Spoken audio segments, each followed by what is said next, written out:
நாங்கள் எங்கள் ஊரில் ஒன்றும் நடக்கலாம், டெல்லிக்கு வந்தால் டெல்லியில் கூட பார்க்க மாட்டேன்றீங்க அப்படின்னு புலம்பி தீத்திருக்கார் ஒருத்தர். யார் அவர்?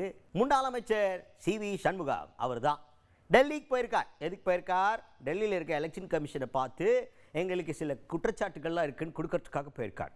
ஆனால் அங்கே என்ன நடந்திருக்குன்னா, சோகமான விஷயம், உங்களை பார்க்க முடியாதுன்னு திருப்பி அனுப்பிட்டாங்க. அப்படி சொல்லியிருந்தா கூட பரவாயில்ல, போய் உங்கள் ஊரில் ஒரு தேர்தல் ஆணையர்கள், மாநில தேர்தல் ஆணையம், அங்கே போய் பார்த்துக்க, அது எதுக்கு டெல்லிக்கு வர்ற அப்படின்ற மாதிரி கேட்டுவிட்டு அனுப்பிச்சிட்டாங்க போல். அதனால் அவர் என்ன சொல்கிறாருன்னா, எங்கள் ஊரில் ஒரு வேலையும் நடக்க மாட்டேங்குது, அங்கேருந்து டெல்லிக்கு கிளம்பி வந்தான். மக்கள் பிரதிநிதி எங்களையே பார்க்க மறுக்கிறாங்களே இந்த தேர்தல் ஆணையம், பொதுமக்கள்லாம் ஒரு முறைகேடு இருக்குது, இல்லை நம்ம ஒரு ஆப்ளிகேஷன் இருக்குன்னு சொல்லிட்டு போய் பார்க்கணுன்னு ட்ரை பண்ணால் முடியாது போலியே அப்படின்ற மாதிரி புலம்பி தீர்த்திருக்காரு CV சண்முகம் அவர்கள்.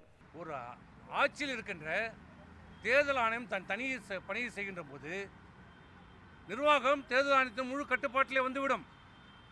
ஆனால் தமிழகத்தில் அப்படி இல்லை, நடைபெறவில்லை. அங்கே எந்த புகார் கொடுத்தாலும் செவுதன் கார்டில் வந்த சங்காக இருக்கிறது. எந்த புகார் மனுக்கும் இது வரைக்கும் நடவடிக்கை இல்லை. அங்கே எதுவுமே இல்லை. ஆட்சி அதிகாரத்தை செய்ய வேண்டிய ஒரு முதலமைச்சரே, திராவிட முன்னேற்ற ஆட்சி நிர்வாகமே வருவாய்த்துறையை தூண்டிவிட்டு வேலை நிறுத்தத்துக்கு தூண்டி விடுகிறது. இந்த பணியை செய்யக்கூடாது என்று தூண்டி விடுகிறது. என்ன நடவடிக்கை எடுத்தது தேர்தல் ஆணையம்? இது வரைக்கும் வாய் மூடி மௌனமாக வேடிக்கை பார்த்து கொண்டிருக்கிறது டெல்லி தேர்தல் ஆணையம். பல முறை நாங்கள் இதை புகாராக கொடுத்துருக்குறோம், இன்றைக்கும் கொடுத்துருக்குறோம்.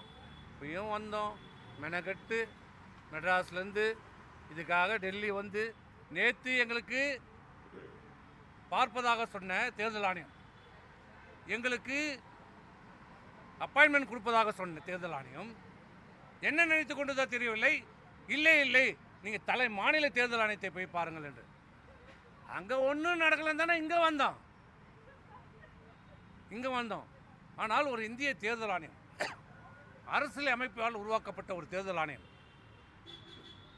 மக்களால் தேர்ந்தெடுக்கப்பட்ட பிரதிநிதிகளை, நாடாளுமன்ற உறுப்பினர்களை பார்ப்பதற்கே தயங்குகிறது, அனுமதி அளிக்கலன்னா அப்போ சாதாரண மக்களுக்கு என்ன நிலைமை?